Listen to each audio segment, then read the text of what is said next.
2020년 9월, 테슬라는 S&P 500에 들어가지 못했습니다. 요건은 전부 채웠습니다. 규모도, 이익도, 거래량도. 그런데 떨어졌습니다.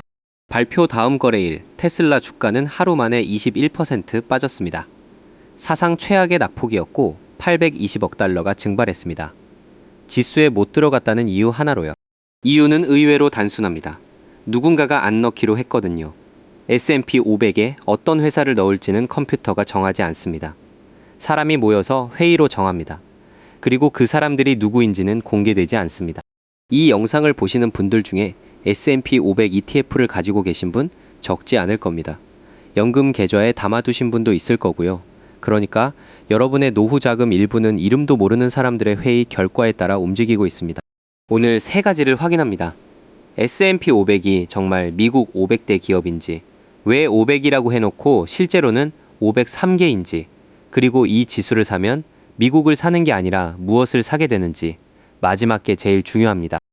많은 분이 이렇게 알고 계십니다. 미국에서 제일 큰 회사 500개를 모아놓은 것. 그런데 시가총액 순으로 위에서부터 500개를 그냥 자르면 지금의 S&P 500과 명단이 다릅니다. 쉽게 비유하면 이렇습니다. 성적이 컷을 넘으면 자동으로 붙는 전형이 아니라 컷을 넘긴 사람들 중에서 면접으로 뽑는 전형입니다.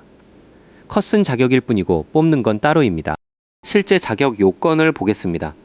시가총액이 일정 규모를 넘어야 하고 지금 기준으로 227억 달러입니다.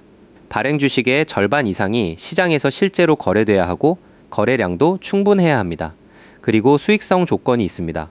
가장 최근 분기가 흑자여야 하고 직전 4개 분기를 합쳐도 흑자여야 합니다. 이 조건들이 왜 있는지 알면 지수의 성격이 보입니다.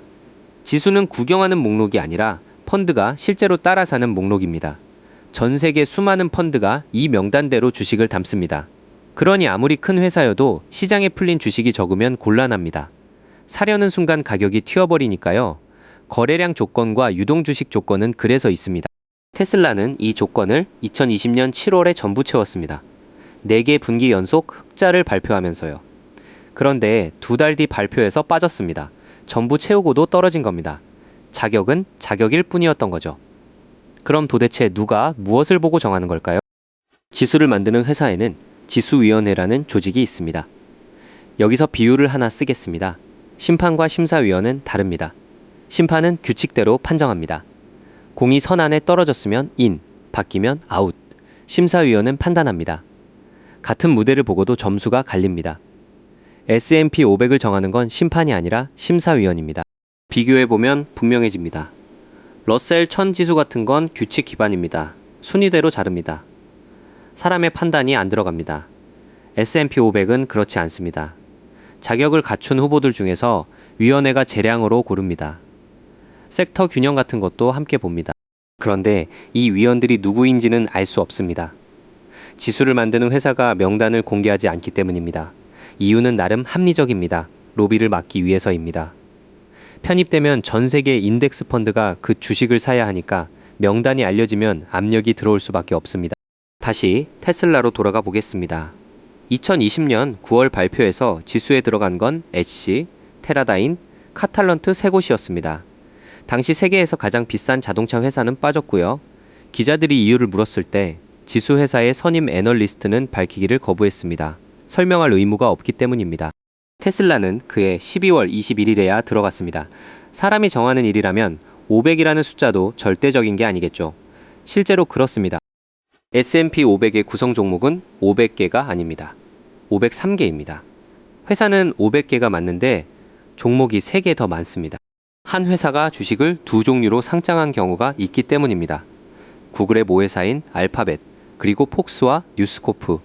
이 세 회사가 각각 2개씩 들어가 있습니다.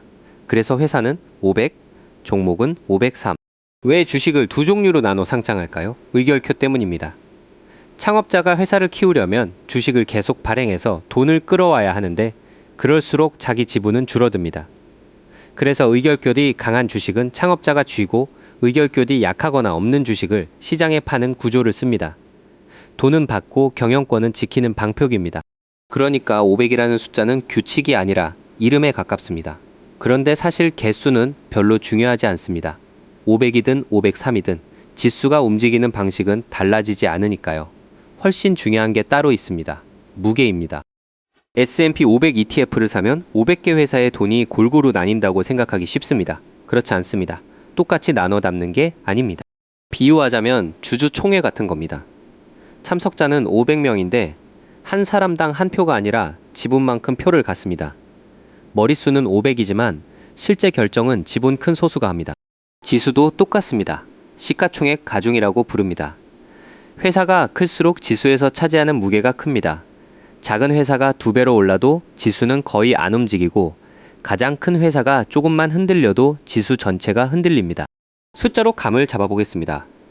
지수 안에서 가장 큰 회사와 가장 작은 회사의 크기 차이는 수백 배에 이릅니다. 무게도 그만큼 차이가 납니다. 가장 작은 회사가 하루에 10% 올라도 지수는 사실상 꿈쩍하지 않습니다. 반대로 가장 큰 회사가 10% 빠지면 나머지 499개가 버텨도 지수는 내려갑니다.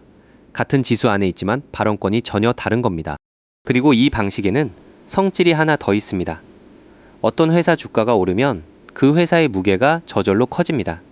그러면 이 지수를 따라 사는 펀드는 그 회사를 더 많이 담게 됩니다. 내가 아무것도 하지 않아도 오른 종목의 비중이 알아서 늘어나는 구조입니다. 올라갈 때는 이게 유리하게 작동합니다. 반대 방향일 때는 반대로 작동하고요. 숫자로 보면 이렇습니다. 2026년 7월 기준으로 정보기술 한 섹터가 지수의 37.4%를 차지합니다. 11개 섹터가 있는데 그중 하나가 3분의 1을 넘게 가져간 겁니다. 여기서 질문이 하나 생깁니다. 이 정도로 한쪽에 쏠려 있다면 이 지수는 미국 경제를 담고 있는 게 맞을까요? 결론부터 말씀드리겠습니다. S&P 500을 사는 건 미국을 사는 게 아닙니다. 빠져 있는 게 많습니다. 미국의 중소기업은 거의 들어있지 않습니다. 상장하지 않은 큰 회사들은 아예 들어갈 수가 없습니다. 지수에 들어가려면 우선 상장부터 해야 하니까요. 그리고 안에 들어있는 것들도 미국 경제의 실제 산업 구성과 다릅니다. 미국 사람들이 일하는 곳의 비중과 지수에서 차지하는 무게의 비중은 같지 않습니다. 사람이 많이 일하는 산업이라고 해서 지수에서 무겁지 않고 지수에서 무거운 산업이라고 해서 고용이 많은 것도 아닙니다. 여기서 더 중요한 게 있습니다. 이 500개는 고정된 명단이 아닙니다. 계속 갈아 끼워집니다. 아까 그 2020년 9월 발표를 다시 보겠습니다. 애쉬와 테라다임과 카탈런트가 들어갔다고 했죠. 그런데 셋이 들어갔다는 건 셋이 나갔다는 뜻이기도 합니다. 그날 H&R 블록과 코티와 콜스가 지수에서 빠졌습니다.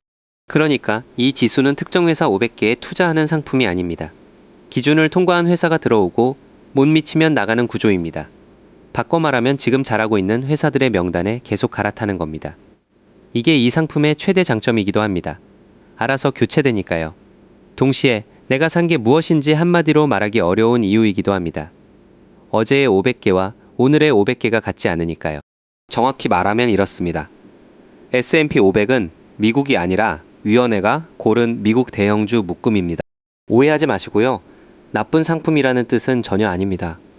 오랫동안 훌륭한 성과를 낸 지수고 지금도 그렇습니다. 다만 내가 뭘 샀는지 정확히 알고 사는 것과 모르고 사는 건 다릅니다.